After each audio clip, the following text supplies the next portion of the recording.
जो भी लोग ट्रैफिक लॉज का वायलेशन कर रहे हैं हम उनके अगेंस्ट एक्शन कर रहे हैं। जो लोग सीट बेल्ट नहीं पहन रहे, क्रैश हेलमेट नहीं पहन रहे, ट्रिपल राइडिंग कर रहे हैं, हम उनको बुक कर रहे हैं, चालान दे रहे हैं। हमारी लोगों से यही गुजारिश है कि वो ट्रैफिक लॉज का पालन करें और क्रैश हेलमेट पहने, सीट बेल्ट पहने। और जो है ड्राइवर हजरात हैं उनसे यही गुजारिश है कि वो ओवरलोडिंग नहीं करें और ये हमारी ड्राइव जो है कंटिन्यू है, वो कंटिन्यू रहेगी। सर अमूमन देखिए, जो भी माइनर हमें गाड़ी ड्राइव करता हुआ मिल रहा है उसको हम गाड़ी को सीज़ कर रहे हैं और उसको चालान दे रहे हैं। और पेरेंट्स से यही गुजारिश है कि वो अपने माइनर बच्चों को नहीं अलो करें कि वो गाड़ियाँ ड्राइव करें। सर उसके साथ साथ देखिए, जो भी मॉडिफाइड साइलेंसर वाली गाड़ी हमें मिल रही है हम उसको सीज़ कर रहे हैं। Thank you.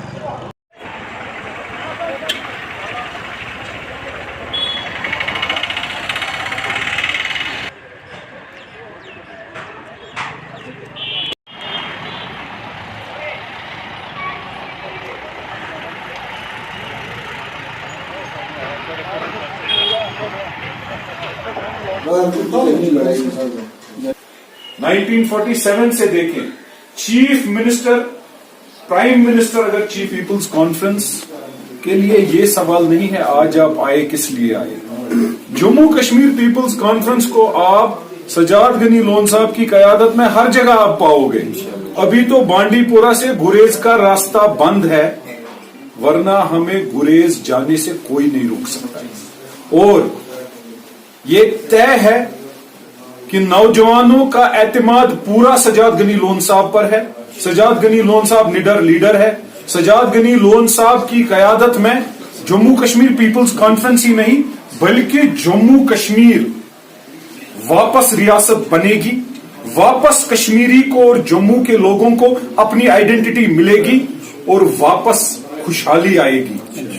Sajjad Ghani loan साहब का मिशन और विजन हर किसी चूल्हे की आमदनी बढ़ाने का है, हर किसी की परेशानी दूर करने का है। मैं अपने यूथ प्रेसिडेंट जो हमारे गुरेज के हैं इनको बहुत बहुत शुक्रगुजार हूं। इन्होंने यहां पर एक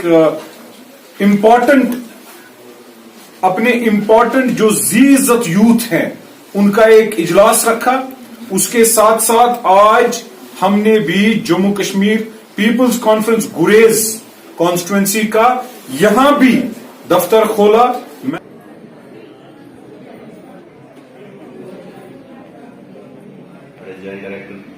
गीतांजलि जी की पोइम लिखी, उस पोइम के दो शब्द न, देश की धरती, देश का जल, हवा देश की और देश का पानी।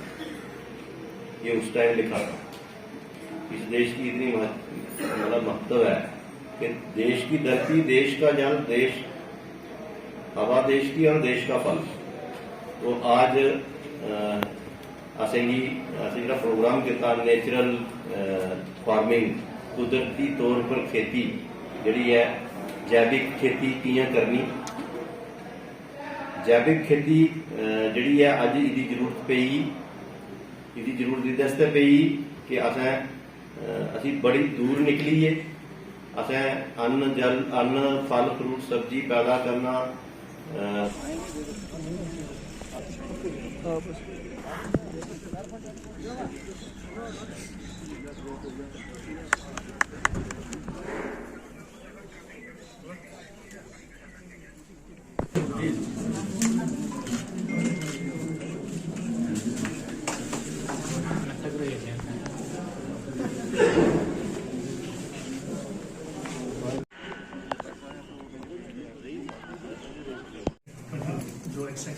ये स्टूडेंट्स हैं।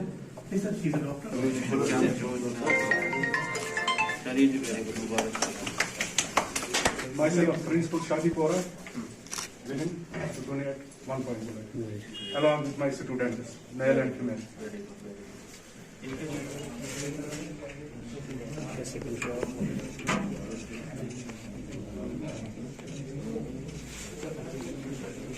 तिबिया कॉलेज और इसका जो हॉस्पिटल एसोसिएटेड है, आज हमने यहाँ पे ब्लड डोनेशन कैंप का एहतमाम किया था, जिसमें कुछ स्टूडेंट्स थे हायर सेकेंडरी शादीपुरा से और कुछ NGO Ali Asgar trust, students union और पीस फाउंडेशन, उनके वॉलंटियर्स आए थे जिन्होंने ब्लड डोनेट किया था। ये हमने कोलैबोरेट किया था सिक्किम मेडिकल कॉलेज के साथ। इसके साथ साथ हमने एक फ्री मेडिकल कैंप का भी एहतमाम किया था, जिसमें डिस्ट्रीब्यूशन ऑफ फ्री मेडिसिन यहाँ पे पेशेंट्स को दिया जा रहा है। और इसके अलावा एक फ्री डायबिटिक स्क्रीनिंग कैंप जिसमें यहाँ पे टेस्ट होते हैं फ्री ऑफ कॉस्ट में, वो भी हमने लोगों के लिए यहाँ पे मुहैया रखा है।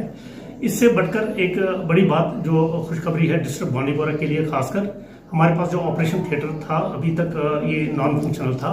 आज पहली बार हमने कुछ केसेस किए हैं जिसको हम बोलते हैं शॉर्ट सूत्र के जरिए, जो पाइल्स या एनल फिशर या एनल जो है उसके सर्जरीज हमने आज यहाँ पे किया है। तो इस हवाले से मैं ये कहना चाहूँगा कि इस बांडीपोरा डिस्ट्रिक्ट के लिए जो लोगों को मैं ये मैसेज देना चाहूँगा कि अगर किसी को भी पाइल्स या एनल फिशर या फिस्टोला हो, वो हमारे हॉस्पिटल में आ सकते हैं और अपने आयुर्वेदिक यानी यूनानी तरीके से जो हम सर्जरी करते हैं उसके लिए जो बिल्कुल कामयाब रहती है, वो यहाँ पे फ़ायदा उसका उठा सकते हैं।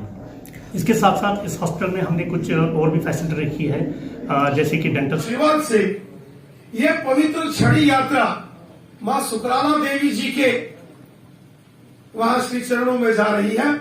कितना भव्य देव तुल्य स्थान है मां सुकराला देवी जी का। वहां साक्षात मां दुर्गा अष्ट भवानी विराजमान है। साक्षात सुकराला माता, जिस प्रकार हमारी बावे वाली माता वैष्णो देवी जी के दरबार है, उसी प्रकार सुकराला माता में भी साक्षात मां का वास। वहां जाकर ही व्यक्ति अनुभव करता है मन की शांति, धर्म के प्रति कार्य करने की निष्ठा।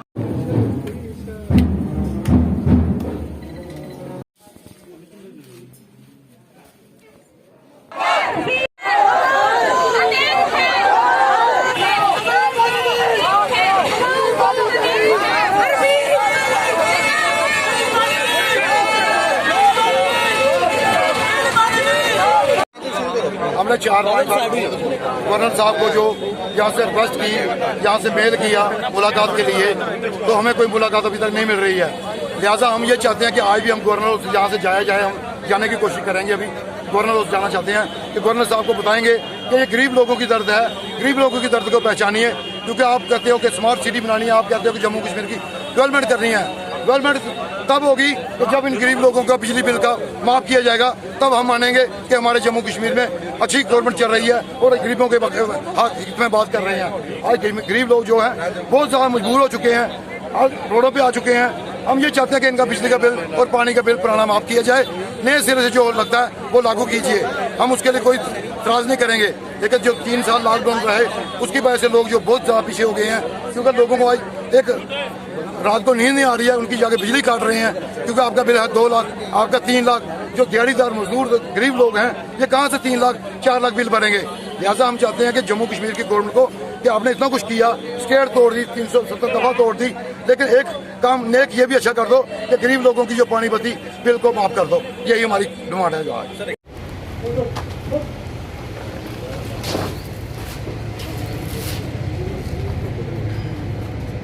Rescue and evacuation team number 1 उसे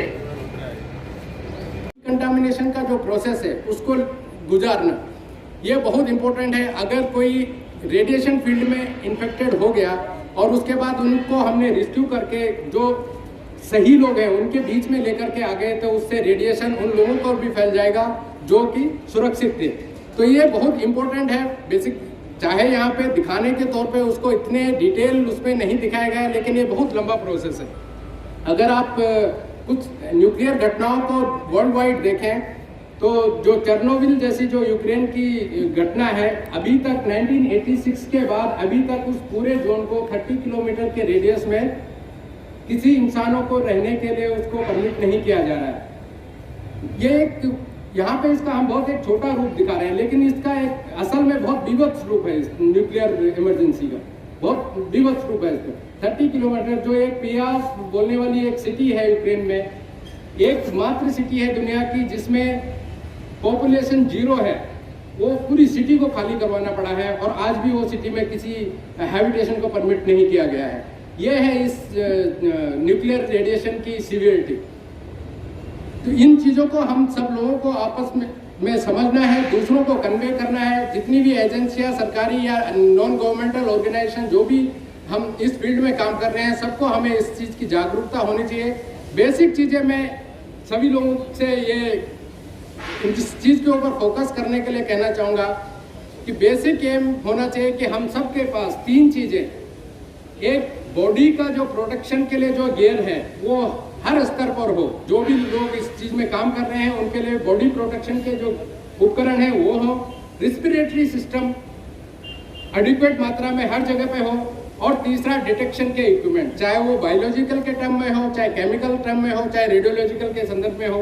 अगर ये 3 चीज़ों के लिए हमारे पास संसाधन है और थोड़ी बहुत जानकारी है तो इन सब चीज़ों को हम सब लोग मिलजुल करके इन तरह के हादसों में बच करके अपनी जान माल का नुकसान को बचा सकते हैं। मैं इन्हीं के आने वाला हाई कोर्ट और तब से लेकर के आज तक हम जो है जूझ रहे हैं। हमारे जो है ग्रुप के लोग जो है, हमारी तंजीम जो है, इन्होंने इकट्ठे होकर के हम apex court of the country वहाँ पे गए। वहाँ से उन्होंने हमें स्टेटस को दिया, कंप्लीट स्टे भी दिया, बट अनफॉर्चुनेटली जो ब्यूरोक्रेट्स हैं हमारी जेके ड्यूटी के और कभी रेस्ट वाइल्ड स्टेट के, दे हैव बिकम सुपरवाइजर। इन्होंने उसे मिस इंटरप्रेट किया और हमारा काज जो है उसे लटका के रखा, उसे सबोटाज किया। नॉट ओनली दिस, अब लेटेस्ट आपको बता दूं मैं कि यहाँ पे एक प्रेसिडेंशियल ऑर्डर आया हुआ है 1 मार्च 2019।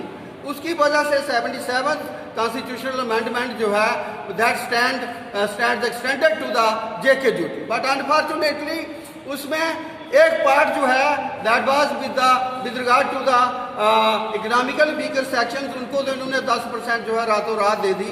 वेल हम इसे सराहते हैं, हम इसका अपोज भी इसको कर रहे हैं, लेकिन उसी में हमारा था रिस्टोरेशन ऑफ रिजर्वेशन इन्फॉर्मेशन, उसे अभी तक इन्होंने लटका के रखा हुआ है। Same is the case of implementation of Mandal commission report. Rest of the country जो है वहाँ पे 27% है Mandal as per the Mandal commission report, but unfortunately जहाँ बहानाबाजी करते रहे कि 370 है इसलिए हम मंडल कमीशन जो है ये नहीं देते। अब 370 कब का जो है वो एब्रोगेट हो चुका है।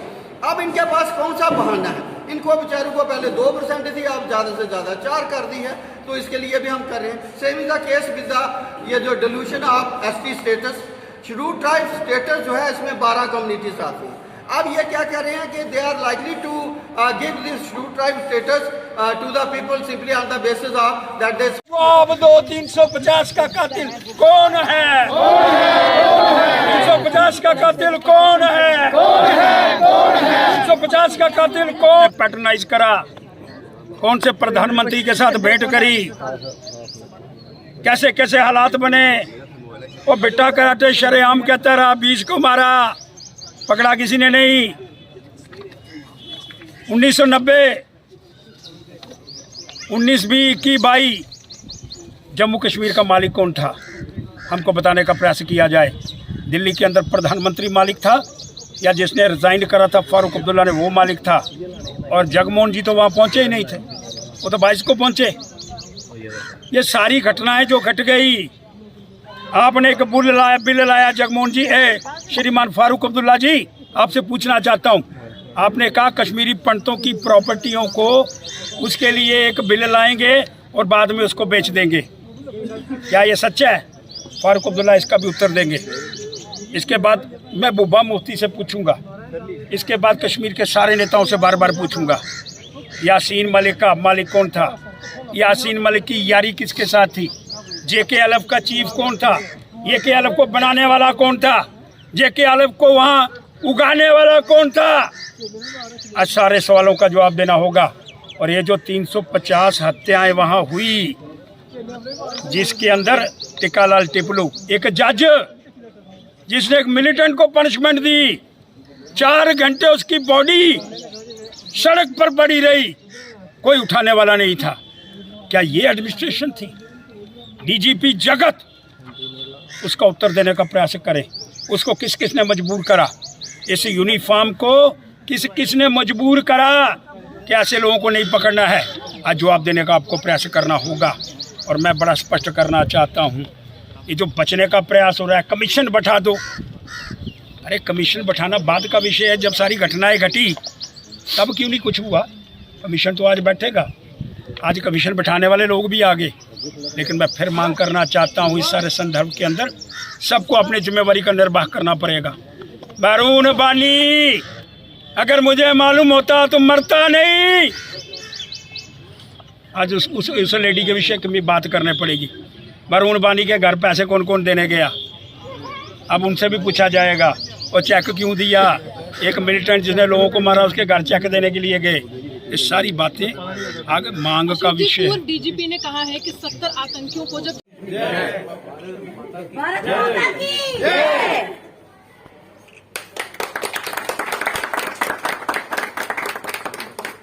आज पूनीचक में playway school higher secondary school में आना हुआ है।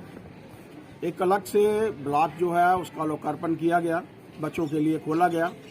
और सबसे बड़ी बात ये थी कि एक लाइब्रेरी का शुभारंभ किया गया। हर स्कूल का एक हिस्सा होता है, अच्छे क्लास रूम्स, अच्छे क्लास टीचर, अच्छा वातावरण, लेकिन उसके साथ साथ एक ज़रूरत होती है अच्छी लाइब्रेरी की। और मेरा मानना है कि इस इंस्टीट्यूशन में 650 बच्चे यहाँ पर पढ़ते हों, अच्छी लाइब्रेरी का खुलना, और जिसमें अलग अलग से पुस्तकें जो हैं समय समय पर मंगाई जाती हैं। हमारा इतिहास काफ़ी समय पूर्व तक हमारे इतिहास को दबाया गया, ऐसे ऐसे महाराजाओं को, ऐसे ऐसे राजाओं को भेंट के नाम से जो है वो पुकारा गया। लेकिन हमारी संस्कृति, हमारी पहचान, जिनके चलते हमारा देश आगे बढ़ा, Ashoka the great, Chandragupta Maurya the great, और खास तौर पर चाणक्य, जिनके माध्यम से ये देश जो था, हमारी देश की संस्कृति आगे बढ़ी। हम सब ने उन लोगों को बुला दिया। आज अपने इतिहास को हम लोग याद रखें। आज मैंने बच्चों से प्रार्थना भी की है कि हम सब मिलकर पढ़ना जो है वो जारी रखें। खास तौर पर लाइब्रेरी में हम लोग पढ़ते कम हैं, और जब पढ़ने की एक अच्छी आदत होगी तो मेरा मानना है कि जितने भी आज महान लोग आगे बढ़े हैं, आगे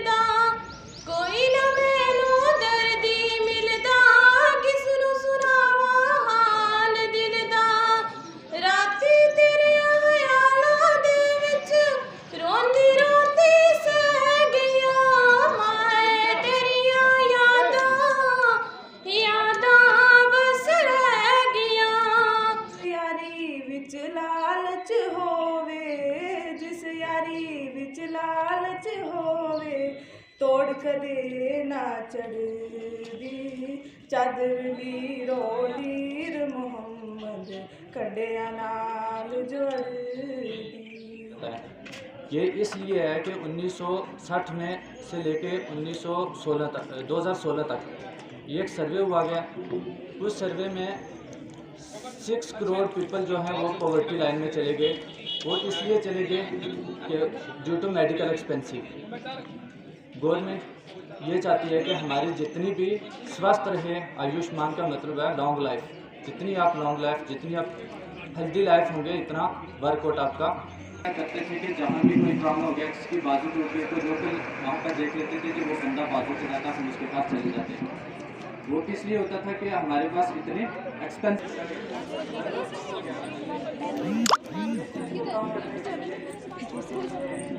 पीएम किसान का पैसा, जैसे केसीसी है, केसीसी अगर आपने बनवाना है उसके लिए आपको एक फार्म मिलेगा, फोटोस्टेट की दुकान से ज़मीन की नकल लगेगी, साथ में पर कनाल के हिसाब से आपको पैसा मिलता है।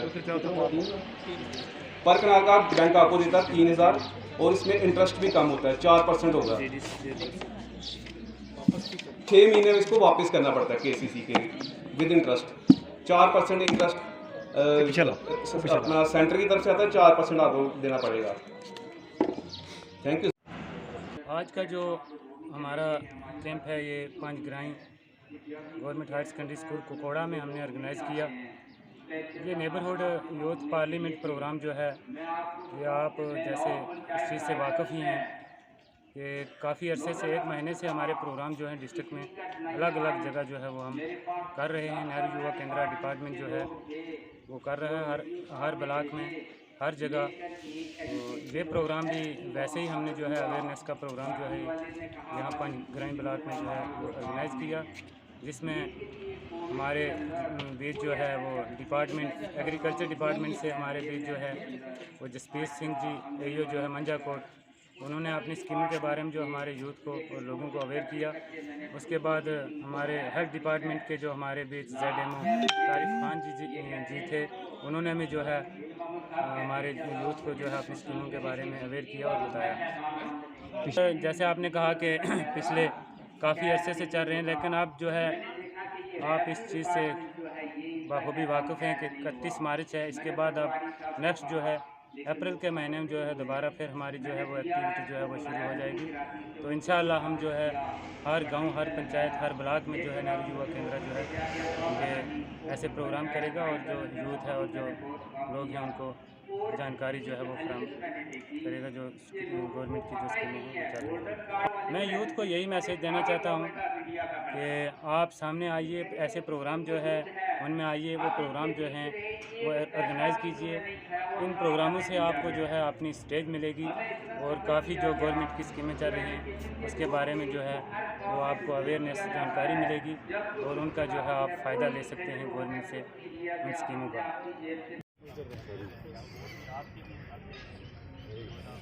एग्रीकल्चर में है ये स्कीम, कट फ्लावर की जो है ना, जितने भी लोग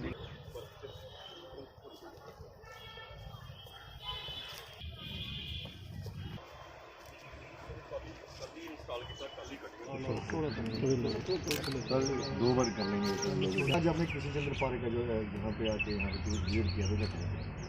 देखिए, जो हज का विजिट है इसका मुख्य उद्देश्य था कि आपने भी देखा यहाँ ये टूलिप का डिमॉन्स्ट्रेशन लगाई गई है और आपने पहले सुना होगा कि जो टूलिप की कल्टीवेशन है या तो यूरोपियन कंट्रीज़ में है या कश्मीर में हुआ करती थी। तो पुंछ में भी जो क्लाइमेटिकली कश्मीर से मिलता जुलता है, तो जहाँ के फ्लोरिकल्चर डिपार्टमेंट ने भी ये निर्णय किया है कि इसको आगे बढ़ाया जाए। तो ये डिमॉन्स्ट्रेशन लगाई है। ये डिमॉन्स्ट्रेशन का जो मकसद होता है कि किसान जो आएँ या जो नौजवान बच्चे आएँ इसको देखें, इसको सीखें कि कैसे लगाया जाता है और फिर सीख के जो है डिपार्टमेंट की मदद से अपने गांव में, अपने खेतों में इसकी खेतीबाड़ी करें। आप जानते ही हैं कि भारत सरकार का ये जो कृषि जो मंत्रालय है उसका निर्णय है कि हमें जो किसानों की आय है उसको 2 गुना बढ़ाना है। तो किसानों की आय जो है वो 2 गुना सिर्फ जो ट्रेडिशनल खेती है वो करने से नहीं हो जाएगी। अगर कोई मक्की उगाता है तो मक्की उगाता रहेगा, गेहूं उगाता रहेगा या चावल उगाता रहेगा, तो उससे कभी भी जो आय है वो 2 गुना नहीं हो जाएगी जब तक उसकी डाइवर्स। जी, हम पिछले 1 घंटे से एक ट्रॉली को इमरजेंसी में ढूंढ के एक ये ट्रॉली मिली है। इसकी हालत देखें आप, ये एक इन्होंने जुगाड़ करके रखा है जिसके ऊपर तारें लगाई गई हैं। इतना बड़ा हॉस्पिटल होने के कारण ये जुगाड़ पे हॉस्पिटल चल रहा है। अब देखें इसकी हालत, इसकी जो ट्यूब है वो भी नहीं है। तो 1 घंटे से ढूंढ के एक ट्रॉली मिली है, वो उसकी भी ये हालत। क्या आपने यहाँ पे किसी अधिकारी से पूछा कि ट्रॉली चाहिए? सर, हमने कई लोगों से यहाँ पे पूछा ट्रॉली चाहिए। वो बोल रहे हैं हम आप किसी और से फलां जगह पे जाइए, फलां जगह पे जाइए। हमने 2-3 बार मैं यहाँ इमरजेंसी में गया, बट यही ट्रॉली मिली। अब क्या करते, मुश्किल से वो 3री वार्ड से लेके आए नीचे तक। पूरे हॉस्पिटल में यही ट्रॉली है बस। तो कितनी परेशानी, कितनी दिक्कत हुई पेशेंट को नीचे लाने में? कम से कम वहाँ से 15 मिनट लगे ऊपर से नीचे लाने में। तो इनको प्रॉब्लम क्या है? इनकी टांग टूटी, फ्रैक्चर है पिछले कई सालों से। तो यहाँ पे चेक करवाने के लिए लाया गया था, बट यहाँ पे ट्रॉली नहीं मिली। पहले से फ्रैक्चर है तो अगर टूट जाती है तो फिर? सर, वही तो दिक्कत है। अब ये तो हॉस्पिटल वालों को देखना चाहिए ना। दूसरे लोगों से ले लेके यहाँ जाओ।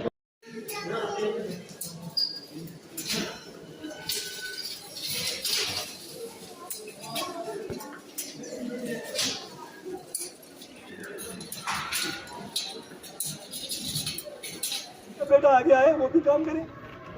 ये आप लोगों का मीरास नहीं है, ये मीरास है कश्मीरी जवानों का। निर्मोश हो गई। हमारी माएँ बहनें चीप कर करती थी फारूक साहब की कोठी पे, अकबर लोन की कोठी पे मेरा बेटा बंद है। उनका जवाब एक ही था, ये मिल्टन था, ये मिल्टन है। भैया मिल्टन बनाने वाला कौन है? पार बेचने वाला कौन है? यहाँ मास्टर मोहम्मद यूसुफ को सही सराहती बनाने वाला कौन है? पहला भी कन्फर्म करो। आज नहीं रहा, आज हर एक अवेयर है। सरकार बनाएंगे, भारतीय जनता पार्टी का चीफ होगा। आज का प्रोग्राम है हाकबारा में, ये सिर्फ पदाधिकारी की एक बैठक थी जिनको आज अपने वर्कर को आज हम बोस्ट करना चाहते हैं, क्योंकि भारतीय जनता पार्टी हमेशा अपने वर्कर को इज्जत करती है और करती आई है। इसलिए आज हमने पदाधिकारी की बैठक बुलाई है। यहाँ सारा जो यहाँ बैठा कोरम था, ये सारा पदाधिकारी कोरम था। इनको आज हमने एक शिक्षा दी कि आप कैसे आगे बढ़ोगे, आने वाला जो इलेक्शन है उसके लिए हम तैयारी लगे हुए हैं, क्योंकि भारतीय जनता पार्टी हमेशा इलेक्शन की तैयारी में तैयार रहती है। तो आज उसी प्रकार से यहाँ बैठक थी। 70 साल में यहाँ बेरोजगारी खत्म नहीं होगी। 8 साल हम सरकार में हैं, हमारे हाथ में अलाल का चलान नहीं, हम 10 दिन में करेंगे। हमने वादा जहाँ अपने वादे पे मुकम्मल हैं। इंशाल्लाह आने वाला जो टाइम है, शायद आपने देखा होगा कि फॉरेन कंट्रियों का दौरा, सऊदी अरब का दौरा, दुबई का दौरा, या हम सारा जो यहाँ बेरोजगार का मसला है, बेरोजगारी हम खत्म करके देंगे। और आने वाले टाइम में 6 महीने 6-7 महीने साल के बाद यहाँ का वातावरण सारा ठीक हो जाएगा और हर एक यूथ को रोजगार मिलेगा, कहीं भी शिकायत नहीं रहेगी। लग गया जो आज उमर साहब चला रहे हैं, जो आज फारूक साहब चला रहे हैं, जो आपका लोन साहब चला रहे हैं, उनको पता लग गया कि दूध की बोतल निकल गई। अब वो चालाकी नहीं चलेगी। आज भारतीय जनता पार्टी ने यहाँ के ग्राउंड सतह के लोगों को पावर दिया है, गाँव यहाँ पावर दिया है, घर घर पावर दिया है। आज उनका बोलबाला खत्म हो गया है। इसलिए आने वाला टाइम को पता लग गया है कि भारतीय जनता पार्टी क्या चाहती है और क्या कर रही है। मैंने अपने लेक्चर में बोला कि जब मैं वहाँ से आया, यहाँ का ब्लॉक ऑफिस, आपसे रिफ्यूजी ने कहा कि जहां हम बैठे हैं उस जगह की पिछले 35-40 साल से उस जगह की हमें प्रॉपराइटरशिप दी जाए, प्लस जो 30 लाख रुपए आप ही ने कहा, हमारी डिमांड तो ज्यादा थी मगर आप ही ने कहा कि उसको 30 लाख रुपया दिया जाए। आपसे वो भी 30 लाख नहीं दिया गया। और मैं आपको ये बात बताना चाहता हूँ, जब भी चुनाव आएंगे रिफ्यूजीज एक इम्पॉर्टेंट रोल प्ले करेंगे। और अगर केंद्र सरकार इसको सीरियसली नहीं लेगी, क्योंकि पिछले 4 साल से डायरेक्टली भाजपा जो है वो पावर में है, किसी का कोई बहानेबाजी नहीं, कोई कोलिशन नहीं है। मेरी डिमांड है कि अगर ये चुनाव से पहले अगर रेफ्यूजियों को हैंड ओवर नहीं दिया गया, जिस जम्मू कश्मीर ने जिन रेफ्यूजियों ने भाजपा को 25 सीटें जिताई हैं, वो उनकी 25 सीटों पे जमानत जब्त करने का भी दम रखते हैं। मैं आपके माध्यम से फिर ये अपील करता हूँ केंद्र सरकार से, एलजी साहब से, कि जल्द से जल्द इसको नोटिस में लाया जाए और इसको फटाफट इनकी जो कंपनसेशन है वो जल्दी दी जाए। और जिन लोगों की पहली इंस्टॉलमेंट नहीं आई है उन इंस्टॉलमेंट को दिया जाए। और अगर नहीं दिया जाएगा 1 महीने के अंदर, तो अपनी पार्टी जो है वो सड़कों पे उतरेगी, रेफ्यूजीज के हक की लड़ाई लड़ेगी और रेफ्यूजीज को उनका हक दिलवाएगी। देखो जी, 1.5 से 2 महीने पहले ये जो